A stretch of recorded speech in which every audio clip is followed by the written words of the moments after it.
Hello, lovely, and welcome to another episode of Taking Time to Heal. I'm so glad you're here. I would invite you to get yourself comfy, get a little nest ready, do whatever you need to do to really sink into this information and allow it to truly land. Now, what do I mean by that? Well, how many times are you mentally multitasking, right? I'm just sharing this because this is something that trips me up, and I know it trips up lots of my clients, lots of my students, but I would invite you to see if you can be really present. I'm not saying you have to believe everything I say. I'm not saying you have to take on everything I say as fact or truth. But I do invite you to contemplate. I do invite you to experience it. I do invite you to consider, how true does this feel to me? Because this week we are diving into something called Huna wisdom. Now, the reason we're doing this is because this week I have released my brand new apprenticeship program. I'm super excited about this.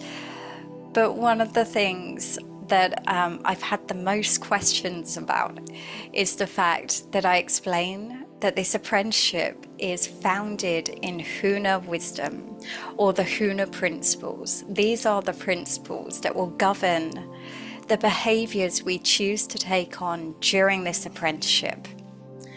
Now, that's not to say that the apprenticeship is all about Huna wisdom. In fact, it really isn't. It's about Ayurveda, energy medicine, the workings of the mind, the way that we can create things psychosomatically, the way that we can change our experience in an instant just by using the power of our brain. There's so much we dive into, and if you are interested, go have a look at the page on my website. But for now, I just wanted to go into what are the Huna principles? Why are they so transformative? So over the next 7 weeks, we are going to be looking at these Huna principles individually, going into them to understand what medicine each of them has to offer us in our everyday life. Now, I should start by telling you a little bit about what are the Huna principles for those of you that don't know. Now, I want to be completely open about the fact that there is some controversy, we will say, around the Huna principles, around where they originated, whether they're a New Age concept or whether they're steeped in ancestral, ancient wisdom. But I will tell you both sides of the coin, as is always my way, and allow you to make your own truth of what I'm sharing. So the Huna principles are a set of beliefs, really, that were outlined allegedly in Hawaiian spirituality. Allegedly, and I'm saying allegedly because we don't really know, but allegedly these principles were passed down from the shamans of Hawaii. Now, from my perspective, whether that element of the story is true or not, I'm not sure is relevant, because what I found when reviewing these principles was something I'd been searching for quite a while. You see, I've been interested in shamanism, shamanic practices, for quite a little while now, and I've explored many different teachings, many different lineages of shamanism. I've read books on the shamans of North America, of South America, the ones that use plant medicine, the ones that use sweat lodges, the ones that came from our Celtic lineage. And I could see there was a lot of truth, there was a lot of medicine in the work they had done and how they had done it and how they had worked with the subconscious in a way that I think sometimes in this day and age, we underestimate the power of the subconscious and how difficult that can be to change some of those patterns that are ingrained. So I'm always on the lookout for new ways, new ideas, or old ways, old ideas of how we can work with this subconscious to really change, really evolve, really transform some of those patterns and behaviors that we have that are destructive or not helpful or keeping us ill. And one of the things I found very lacking in my search was a belief system I could really connect into, something that really spoke to my soul, something that made absolute sense to me. Because the truth is, I'm a very logical being, despite the fact I'm a Reiki master, I'm a meditation teacher. I spend an enormous amount of time journeying and exploring other realms in terms of my shamanic journeys and working with those subconscious energies. Despite all of that, I'm a very logical being, and I need, if I'm going to be in on something, I have to really believe it. I have to connect with it. It has to make sense to me, not just from a logical point of view, but in my heart. It has to resonate with me. And I'd been lacking that piece. I'd found tools, I'd found techniques, I'd found plants, and I'd found so much in that search of exploring shamanism across the world that I was starting to get a bit despondent with it. If I'm really honest, I was starting to feel like there's something missing, and I could feel this. And not long after that moment, I remember just asking the universe for a bit of a teacher around all of this. And I even did several shamanic journeys working with teachers in different realms. And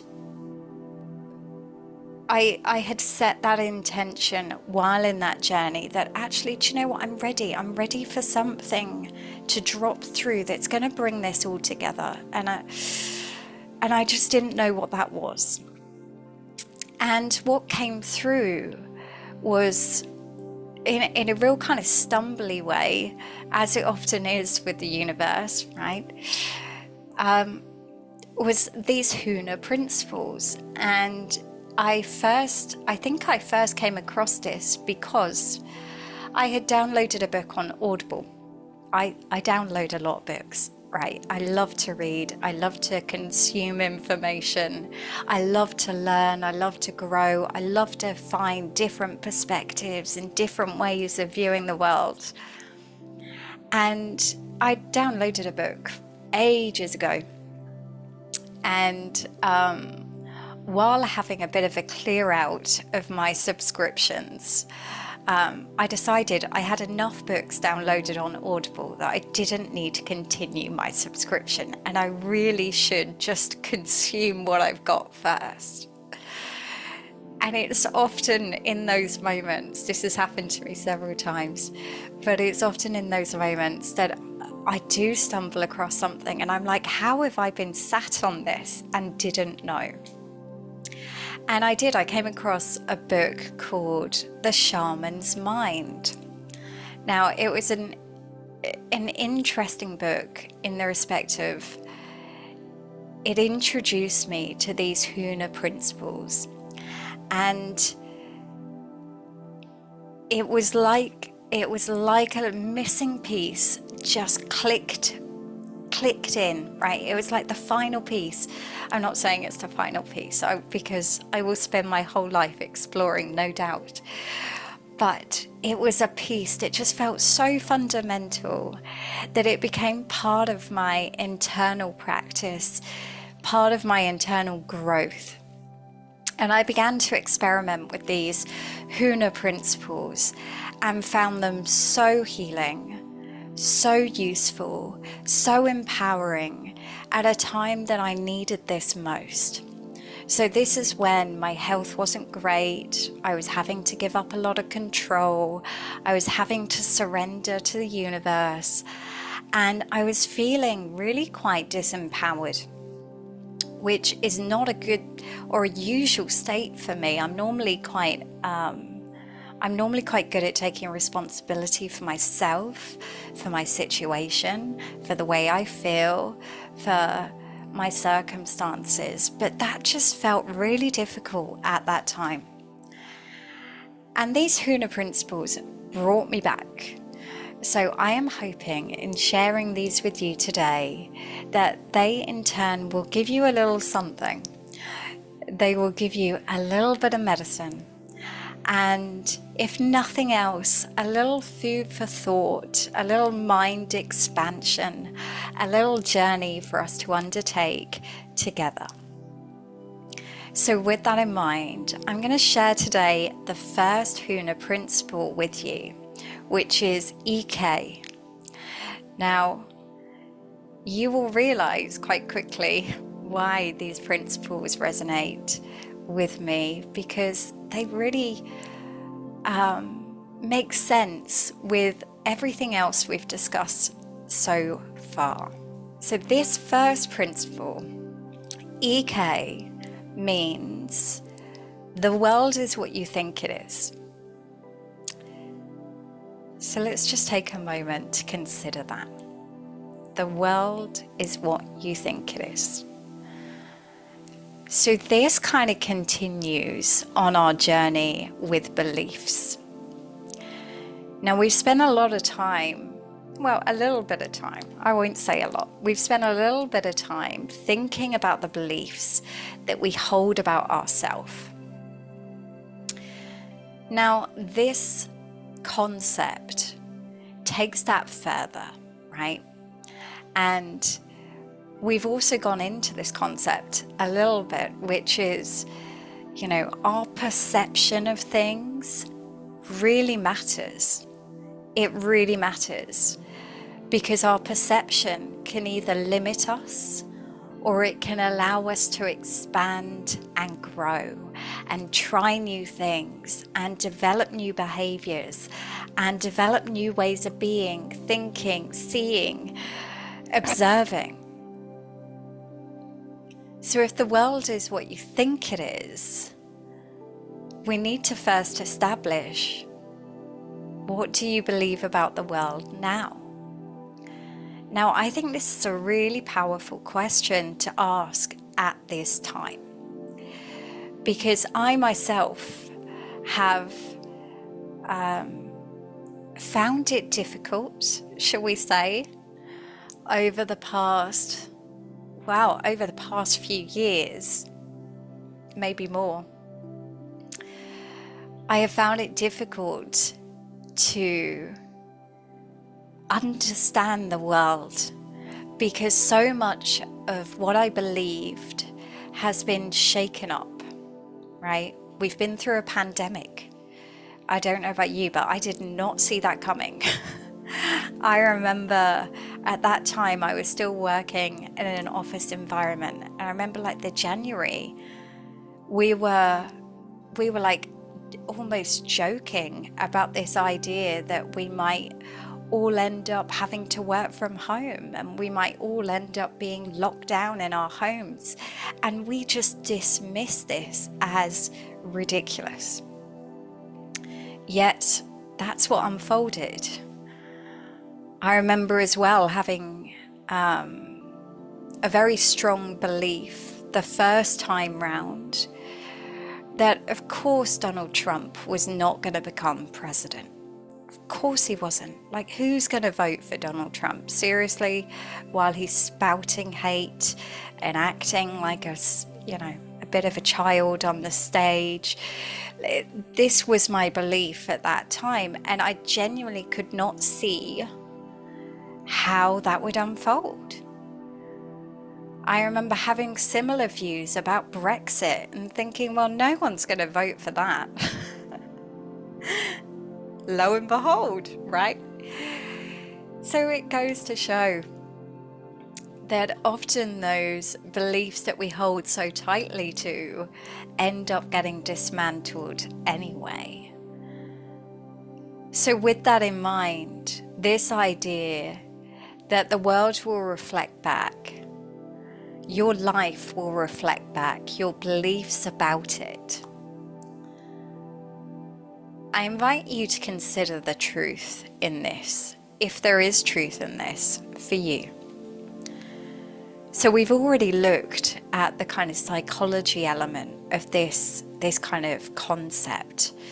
So the psychological element of this might be, well, if you have a belief, you will look for evidence to support that belief. In psychology terms, we know this to be true, right?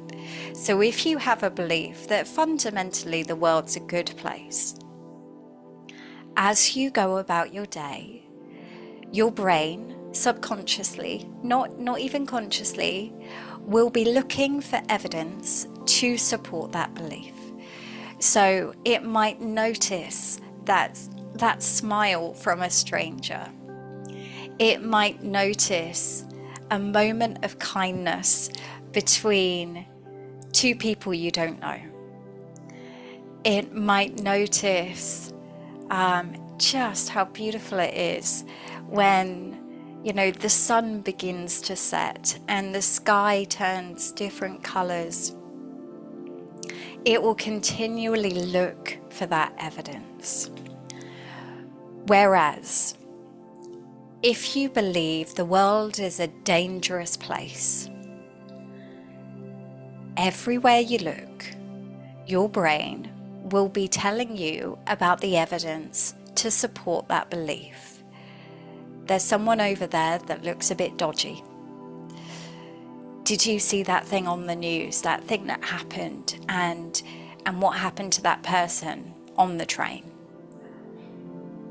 Did you, I don't know why I'm saying it like did you. Feels like this is the way to go. I'm going with it. So did you read about that thing in the newspaper, right? So you will continue to demonstrate behaviors that will keep you available to evidence to support your belief system. So not only will you see the evidence, you will continually put yourself in environments that will continue that belief. So if you believe the world is a dangerous place, you're actually more likely to put yourself in dangerous situations. If you believe that the world is filled with opportunity and you are born to experience abundance in all its forms, then you will put yourself in situations to experience that. It's kind of just basic psychology. This is why things like hypnotherapy work. This is why things like EFT, internal family systems. Oh gosh, there's so many.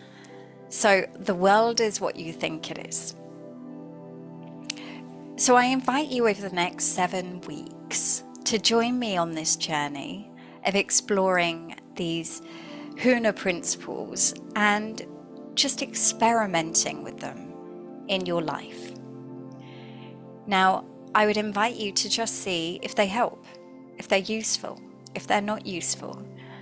I quite like the Zen philosophy around like this experimenting mindset, which is,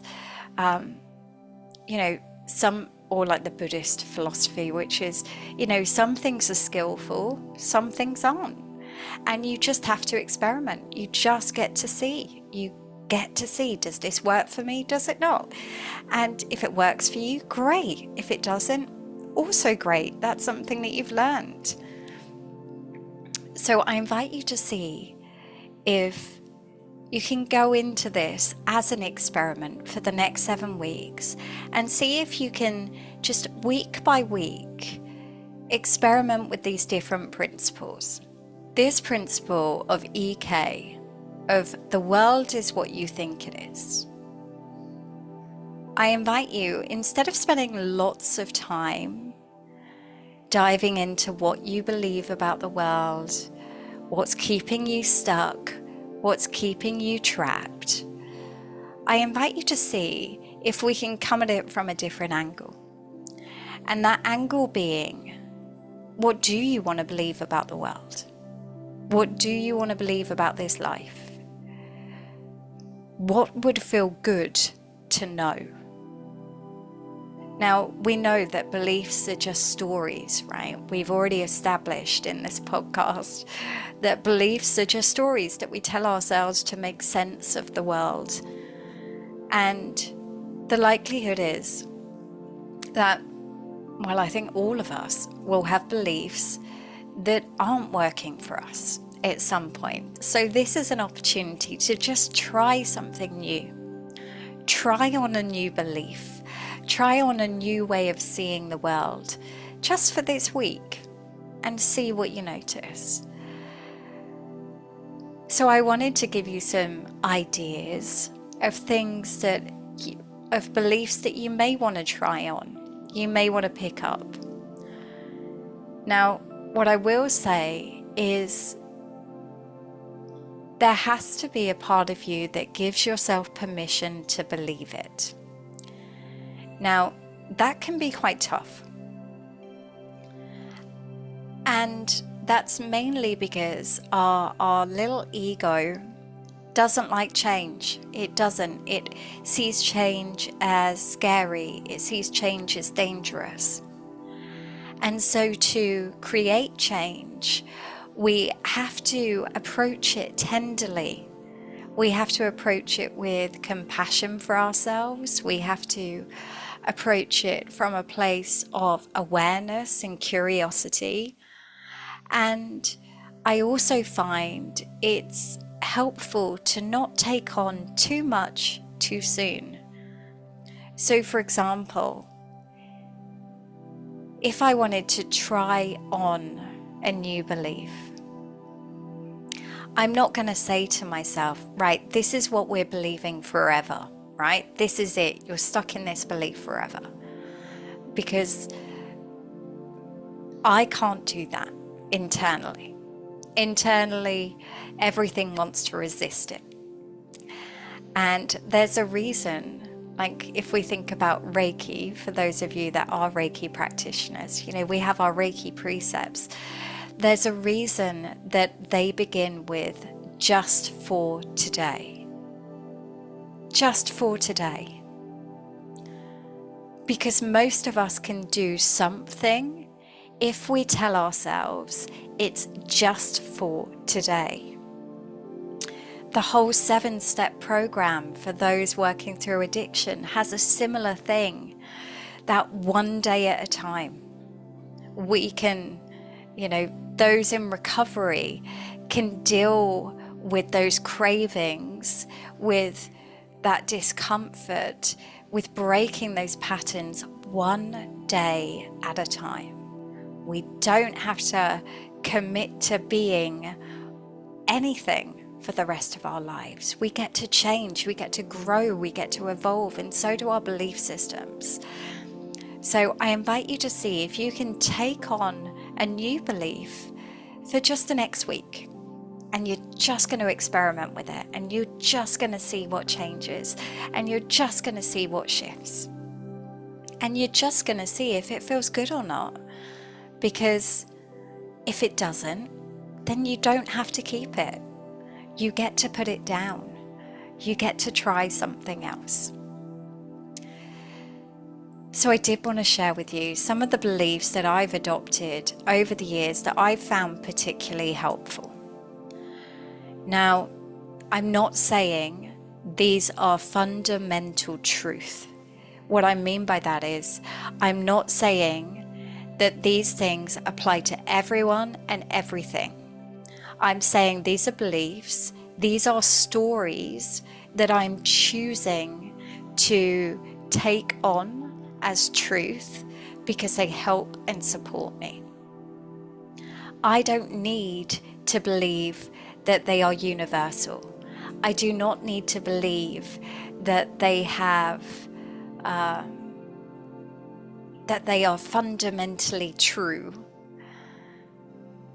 because the universe is expansive and ever-changing, and so is our truth, right? As we evolve, as we shape, as we grow. So some of those beliefs that I have chosen to take on, and I have actually worked hard on.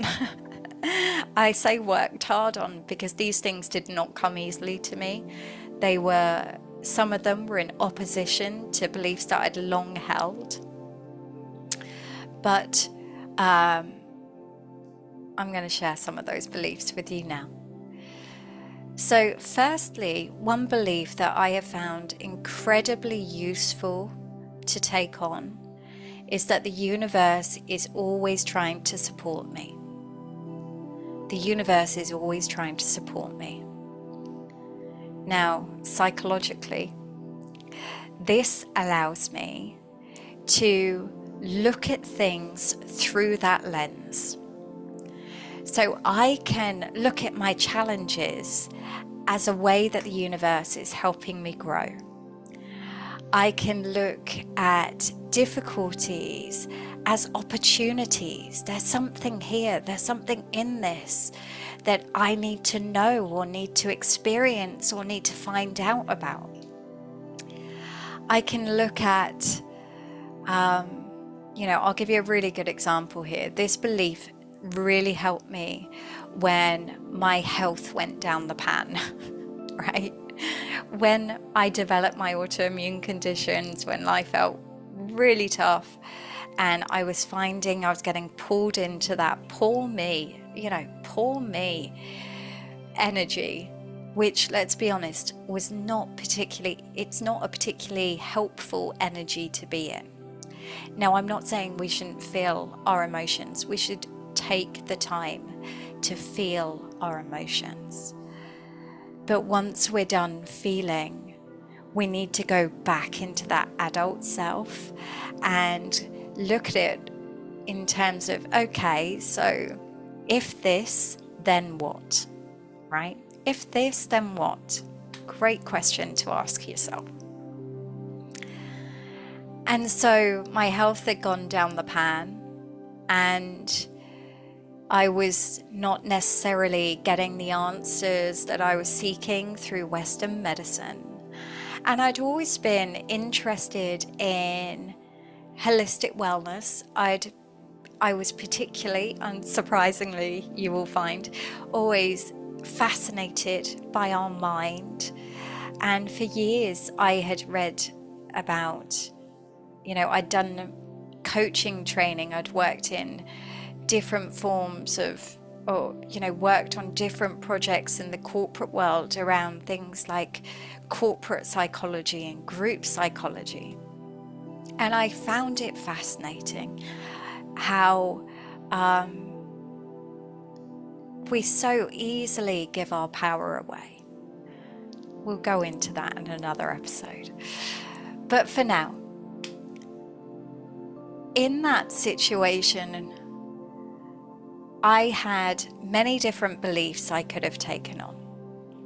So there was the belief that wanted to come up for me, which was things like, good things don't happen to me.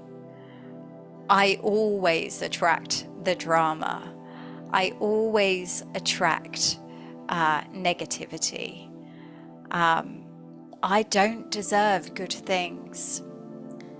There were so many beliefs at that time that wanted to raise their head for me, that wanted to put me into that place where I felt like I had no power, that kind of victim energy, that part of me that wanted to go, poor me, this is not fair. But actually, there were other beliefs that I chose to take on that really helped me during that time. And one of those beliefs was, the universe only works for me. It works for my highest good. It works for my best interest. And the thing is, I had evidence to support this belief, right? I had, a few years before gone through a really not very nice divorce. And if I'm honest, the relationship wasn't great either. It was toxic on all parts.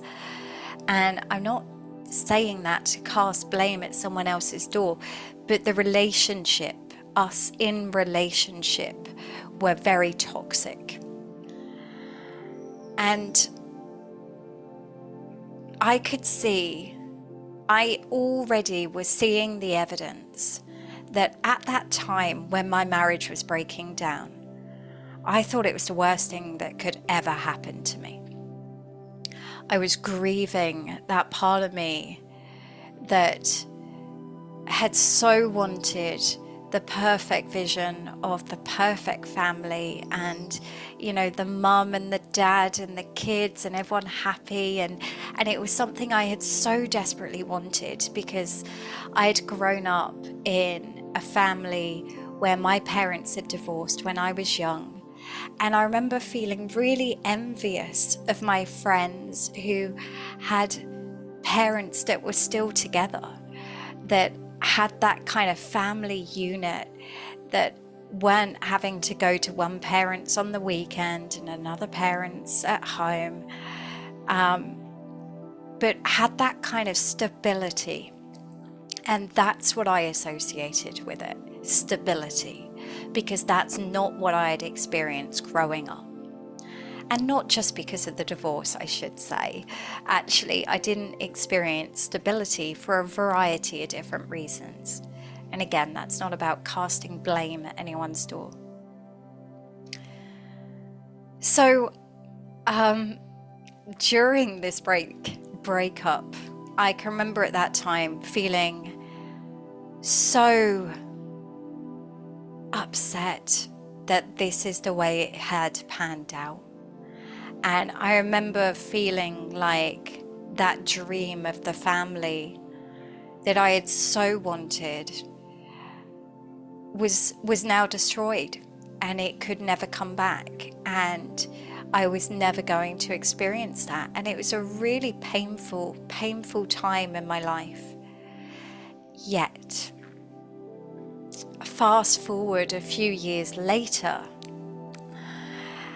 I had met my now husband, who is a wonderful man, and I want to use the word best friend because he is, and we really do try and be a support for each other. And I will say that hasn't happened easily, right? Relationships are tough, even the best ones. Because you're dealing with a human that's got their own beliefs, that's got their own thoughts, that have got their own perceptions, that have got their own rules that they're operating by without even knowing. And you're trying to, do big things with them. You're trying to raise children. You're trying to, create a home, create a life, manage finances, all of these things, right? That are incredibly tough anyway, but with someone who has completely different views and opinions and ways of working and being, because all of those things are unique to us. We all have our own unique mix of those. And even when we feel like we're in complete alignment with each other, I don't know about you guys, but sometimes I can have a conversation with my husband and I'm genuinely surprised by his view on something, or the way he's interpreted something, or what he took away from a conversation. And I feel like I've completely gone off track, but perhaps it was an important point to make, who knows. But my point being, jumping back, my point being that when I was going through that divorce, it felt like my life was ending. And actually, what was happening was room was being created in my life for something better to come along. And so when I had my period of ill health, I say period, you know, it's a chronic condition, it's an ongoing story. But when I was, you know, first diagnosed, trying to manage my symptoms, in a lot of pain, and a lot of the time finding that my mobility was extremely limited. When I was at that point, I tried to continually remind myself that actually the universe works for my highest good. The universe works for my highest good. There is something here that I can use. There is something here I can learn from. There's something here that will benefit me and perhaps benefit the people around me. Now, having that perspective, having that as truth, the way I viewed that situation gave me something. It gave me strength. It gave me back my power. It gave me back a sense of control. It gave me back a sense of, I get to be curious with this. I get to watch it unfold. I get to watch how I respond.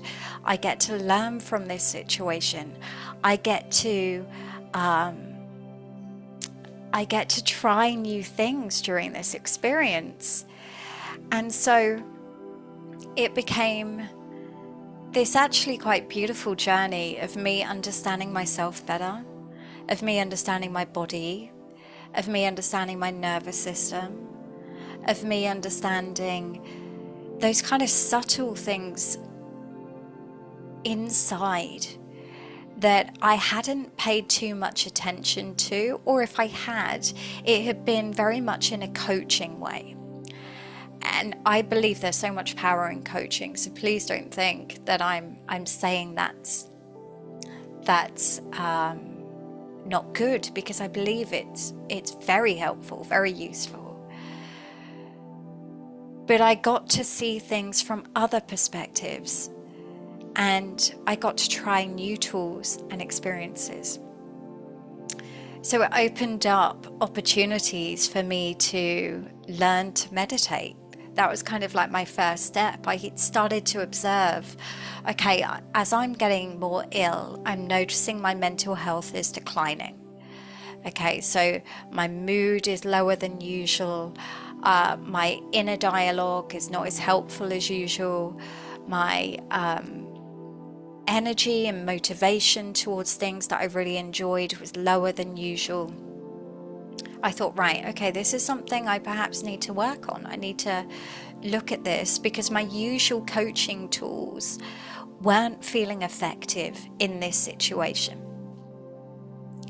So I started, I asked the universe. I often work in conjunction with the universe. I asked the universe to send me kind of a sign, something. What's my next step? You know, what's my next step here? I'm not sure I've got the answer. I could really do with a bit of guidance around this. And I remember walking down from a chiropractic treatment that I'd had, because I'd been exploring many different treatments at that time, anything to try and bring down the inflammation that I was experiencing and to help my mobility. And I was coming down the stairs of my chiropractic treatment office room and there was this big notice board, and there was a sign on it about a meditation course. And I'd always done like a little bit of meditation. I'd done a lot of self-hypnotherapy. I'd done a lot of more kind of guided meditations.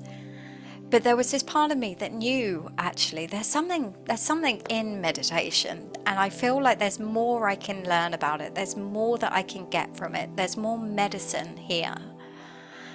And so I thought, okay, I'll give it a go. Because actually, at that point, not only was my mental health starting to affect me, I could feel it was affecting the family, right?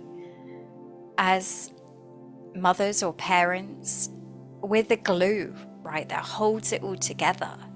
And when we're off, when our energy doesn't feel good, when we're not at our best state, and I'm not saying we should be all the time, but when we're finding that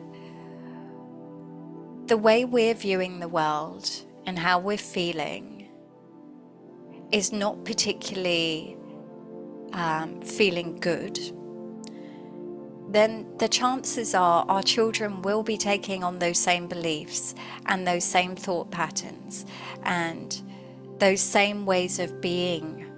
And because of that, they will start to have the same experience.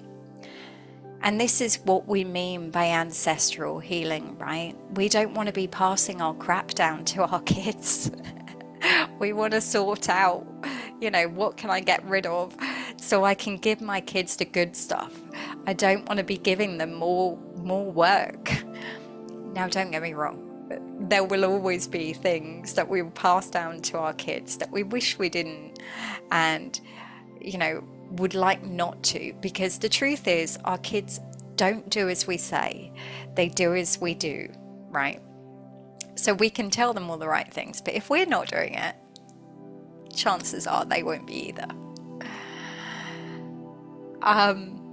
Another rabbit hole which has gone down.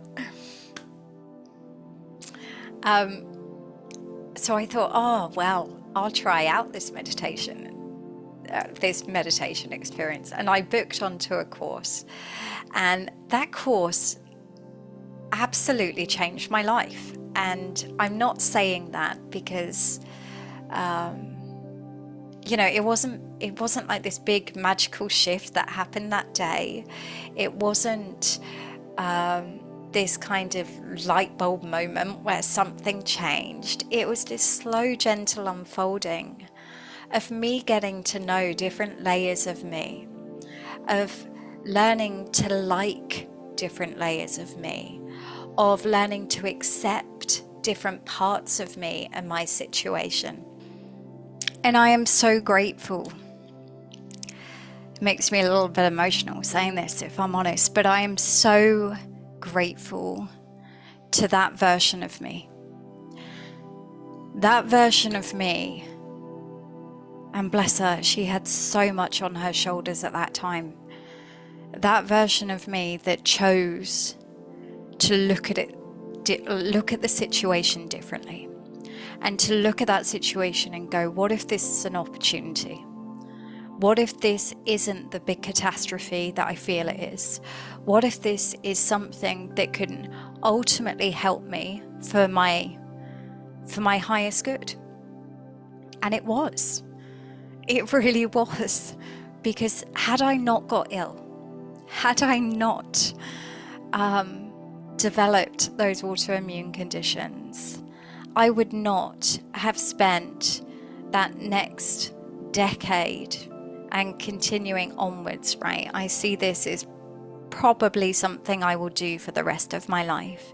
But had I not been brave enough to try a different belief in that situation, then I wouldn't have done that meditation course.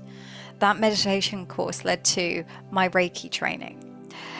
Because in that meditation course, I discovered energy meditations